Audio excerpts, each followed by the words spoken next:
Good evening, everybody. You're watching my show. I'm going to be talking about this. I can't say her name. Shiloh Hendrix, right? She had this whole case set up about this on racism. So we're going to get to this. This could be the topic we talk about today. Really popular in 2025. Apparently, I never heard of it. I didn't hear of it because I wasn't in politics last year.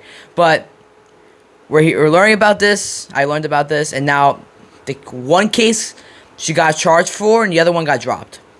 So let's get into it. So pretty much on April 28th, 2025, at Soldiers Field Memorial Park, Rochester, Minnesota. Please pardon me, I can't do names. Shiloh Hendrix became involved in an incident involving a young black child, Somalian. Hendrix claimed that the child had taken an item from the toddler's bag. The child's family has disputed how much their amount was. Now, here's the thing, right? In my case on this, right?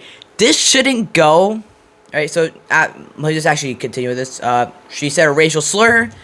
A bystander, Shamar Omar, confronted Hendrix regarding the interaction. During the conversation, Hendrix repeatedly used a racial slur directed at the child and later at Omar. The video went viral nationwide, right? So this is about like racism and racism, right? And so what they want you to be okay with is white people just being oppressed. Like, this is just crazy, right? Because you see all the time, black people call us, like, I'm a white guy, they call us every name in the book. Like, this isn't, like, they call us crackers, whitey, everything, right? It's not just, this is not just like a crazy thing. Racists do this amongst each other, right? Hispanics do it to whites, they do it to everybody, right? So when a white person is tired of mass migration in the Somalian colony of in Minnesota, like, she's like tired of this, and she had something stolen from her, she got mad, right? And she's like, give it back, right? Well, next you know, you have someone recording you, right, who's another Somalian, and you're like, you're tired of it, because I'd be mad too. I just got something stolen from me, right? Now, would I call him a racial slur? Probably not. Maybe it's not the best way of handling it, I agree, but that's not the point. The point is here. You got something stolen from you, and now you're getting called a racist because, you know, there's no one knows the context of this, because no one cares about the context, right? When someone's like has a phone on your ass, right, or your face, and then you also have, you know, someone just stole something from you, and you're tired of the Somalians, right? Like, they're stealing stuff, they just committed massive fraud. You're tired of it, right? You're tired of your whole city becoming Somalian, right? And it looking nothing like Minneapolis was. Or Minnesota. This was in Minnesota. But besides the point, right? I think that this shouldn't have even went to court. I'm a free speech absolutist, right? Obviously I am. Because I believe you should say whatever you want, whenever you want it. Whatever you want, whenever you want. Okay?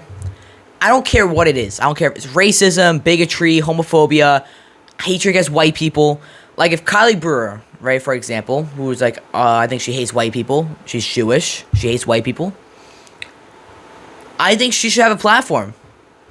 Everyone should have a platform. Social media companies and you should be able to say what you want to say. Okay? I don't care if it's hard, if it's against somebody, hatred. The founding fathers gave the First Amendment, right? The freedom of speech. Freedom to say what you want to say. I don't understand this. I don't care if it's fascist, communist, racist, homophobic. You should be able to have a platform. Okay? You should be able to have a platform. It's under the First Amendment. You cannot do this. Right now, how other people see your stuff is different. The government getting involved and you going to jail for this and losing a platform is another thing. You shouldn't be able, like, companies should be having regulations to not do this. You should not be getting deplatformed, and banks getting, you know, like, taking you off banking and stuff like that, because we still have the First Amendment, right? So this going to court makes no sense. No sense. right? Because is it really that big of a problem? Like in reality, because they always say, "Well, you said the N-word." Like, dude, like, come on, dude. Like, is it really necessary that we did all of this because a tiny little blonde lady said the N-word after she's pissed off? It's stupid. It's honestly stupid. Right? You're honestly stupid. Like, this is free speech. You should be able to say whatever you want to say. Right? I don't care. Right? If you want to say the N-word in public, go ahead. Right? Go ahead. You should not be going to, or even getting charges for this. It's stupid. The fact that she got charged with even one thing for saying this is crazy. Alright, because you have to think about this, right, in context. Everyone wants to forget about context, right? Right-wingers love context, right? Left-wingers hate context. It's obvious, right? You're a mom. You know, you're probably barely scraping by, right? I don't know if she's scraping by. I don't know. But I'm saying, imagine you're a mom. You have a kid, right? You're in the playground, and you're trying to have peace, right? You bring your kid to the playground to have peace. Now, I don't have kids, right? You know why. But when you go to the playground, you're trying to just have peace. And the next you know, somebody, or some 8-year-old Somalian is coming up and taking your stuff. Like, and you're gonna get mad, right? Then you're trying to get your thing back, and someone's recording you, and you probably don't like being recorded because most people do not like being recorded. Next, you know what happens? You start getting pissed off, right? That's justifiable. And so, people, when they're under immense anger, right, they do stupid stuff. It's normal, right? Now, was this violent towards anybody? No. Did she attack anybody? No. Right? She was just getting mad because she felt like she was getting violated every 2 seconds. Like, this is justified to me, right? And again, I would have not called her a racial slur. I might have called her a lot of other things, right? Because, you know, what the guy did was wrong. You don't stick a camera in somebody's face, but, you know. But, so the legal issue is they going to court, right, over offensive speech. Again, it's viewed, I have to talk about this before I get into, like, the whole legal thing. Society just ostracizes white people a lot more for racial slurs, right?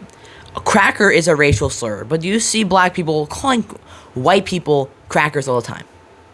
Okay? Black people say so much stuff about white people on a day-to-day basis, dude.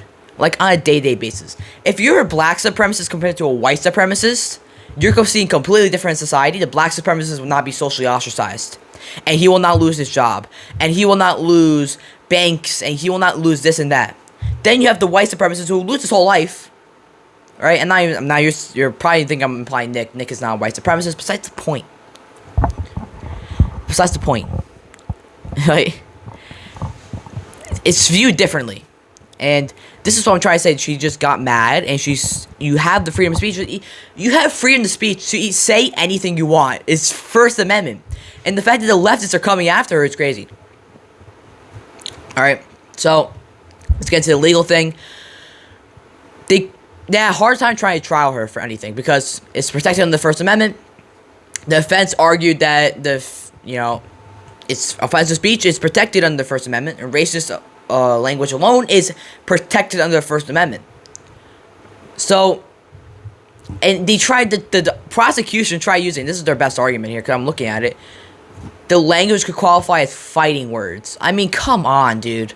Minnesota is such right? Honestly, like, dude, really just end it all, dude. End it all. Come on, dude. Like, that is rough. You actually went to court for this. Like, you actually went to court for this. Right? Like, you actually went to court. So, it's a split verdict. Right? Not guilty on one disorderly conduct count of involving the child, but guilty on disorderly conduct involving the confrontation between the man in the video. So, like, what? Like, oh my gosh, this is honestly so stupid. So she has to pay a $1,000 fine, 200 hours of community service, like 90-day jail sentence, right? And probation. That's what they proposed. A 90-day jail sentence for saying a word. A word. A word. You went to court for this. You went to court for this. A word. A $1,000 fine for a word that's protected under the First Amendment. The First Amendment. Are we forgetting this? The First Amendment? This only happens to white people. Only. And 200, she should not be getting punished at all. If anything, the guy should get punished. Because you don't go recording people in a public area. Right? And okay, sure, you can say it's a public area. People don't want to be recorded. It's different if you're in the background. Different. But if you're going up to a confrontation when you don't know the context and you're just trying to piss off somebody, you should be the one getting in trouble. Alright? This should not went to court, but now the fact that she might get a punishment shows how far in Western society that we've came. So the attorney has ascended to appeal. I hope they win this appeal, but in knowing Minnesota, where it's a colonized area, pretty much, they're not. So, I think I've said enough about this, but mind-boggling to me. Mind-boggling. I can't understand this. This just shows that the United States needs to, like, refix some certain thing. Because, you know, of course, the Somalians aren't working at their fake, no, my bad, the real daycare centers. Real. No, totally real, right? They go work at your day centers. Daycare centers. I'm not speaking well today. Go work at your daycare centers. Go do something else, okay? Instead of interrogating a white woman, right? Who didn't, according to the story, I might be wrong, but I'm looking at the story right now. She didn't start using a racial slur until afterwards. She didn't use it until after she started getting, like, you know, confronted about this stuff. That's the person who should be in trouble. This story is obviously against the white person, but this is rough. So yeah, I didn't have it. So sorry for the late video. I didn't have a story to look at today, right? So I kind of had to look at the Daily Wire, and they're all posting. I was like, okay, yeah, I'll post about this. But yeah, so tomorrow I'll go. I'm gonna stick to my 5 p.m. 8 p.m. schedule, right? But this was, I didn't have to, just, it was rough, right, today. So yeah, thank you, and I'll probably be hosting a debate tomorrow. I'm gonna be on the Taft Show on Thursday around 8 p.m. So, you know, check that out. My first ever show I'm gonna be on. I don't know what's about. He just said I'm gonna ask you some questions about your worldview. So I don't know. I don't know if it's gonna be a debate. I don't know if he's gonna try to, you know, swivel his way and try to be annoying to me. I don't know. So yeah, that's something else to look forward to. We just hit 40 subscribers. You know, it took a week to get to 30 to 40, so it's pretty nice. And yeah, so check out the TikTok, check out everything else like that. Thank you, and you know, I think I'm gonna on Saturdays from now on, I'm gonna start posting like evergreen content. So if you don't know what evergreen content is, it's pretty much just like me attacking another opponent's or worldviews. For example, like communism or mass immigration, which is the thing I've been talking about the most, or abortion or something like that from now on. But it's only on Saturdays. Monday through Friday would be the political commentary of the daily news, and yeah. So thank you for watching. God bless. I'll be praying for all you guys.